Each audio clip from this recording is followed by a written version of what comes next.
Olá, tudo bem?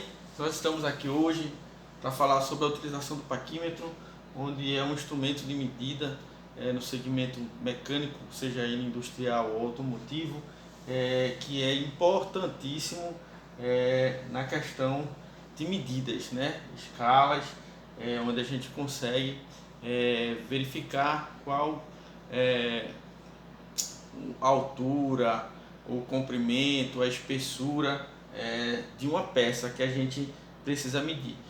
Geralmente ele é encontrado na escala de milímetros e polegada, tá? Aqui a gente vê a estrutura do paquímetro. Ele é composto por alguns elementos, obviamente, que dão a definição até a utilização do mesmo, né? A orelha fixa, orelha móvel.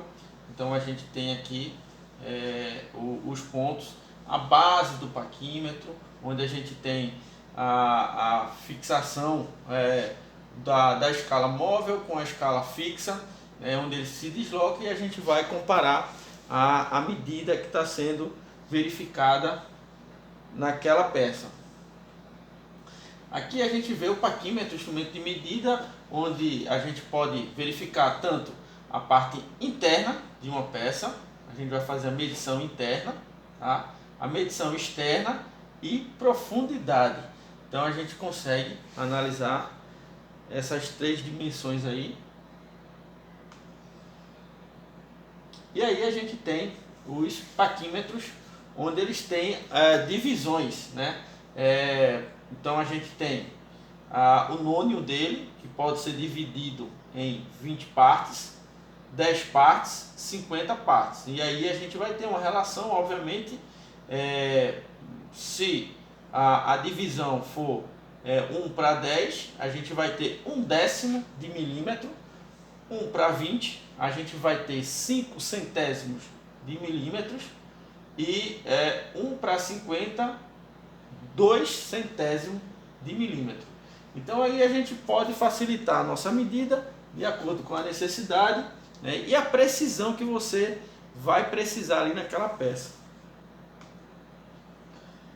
Aqui a gente tem um exemplo, né, onde a peça que está sendo medida, o diâmetro externo, a gente vê que o zero vai coincidir no ponto onde vai passar de 37 milímetros, tá? E aí na escala abaixo, nessa escala aqui, nônio, a gente vai ter a referência que vai coincidir os pontos, tá? 0,65 milímetros, que você vai somar os centésimos de milímetro, que 65 centésimos de milímetro a 37, a gente vai ter 37,65 milímetros.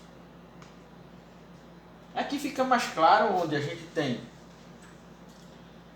essa medida externa, tá? O paquímetro ele vai abrir, vai chegar a esse ponto aqui passando de 10 milímetros, que equivale a 1 centímetro. Aqui passou 11, 12, chegou ao 12, tá? E aí o zero ele não coincide com o 12. Obviamente o 10 também não vai coincidir na escala. Então a gente vai analisar na escala de nônio quem vai ser coincidente. Aqui a gente observa que 1 não coincidiu, o 2 não coincidiu, o 3 chegou próximo, o 4 coincidiu, aqui já passou e não vai ter outra relação de coincidência. Então aqui coincidiu 4 décimos de milímetro, somado com 12 milímetros, a gente vai ter o diâmetro externo de 12,4 milímetros. E aí a gente tem o paquímetro digital. Para que tanto trabalho, né? Se você pega o paquímetro digital, vai correr aqui e você vai ter o valor lá no display digital, né? Onde você vai facilitar a sua vida, tá? E aí a gente tem também alguns cálculos que podem ser feitos. Se mediu o diâmetro de um condutor e leu no paquímetro 1,36 milímetros, a secção do condutor calcula-se da seguinte forma: o diâmetro, obviamente a gente tem o diâmetro, são 2 vezes o raio, então eu vou pegar aqui o diâmetro, dividir por 2, vou ter 69 centímetros, centésimos de milímetros, né? E aí a gente aplicando a área, né, do condutor, né, a gente vai ter π vezes r ao quadrado, onde π equivale a 3,14, vezes o raio.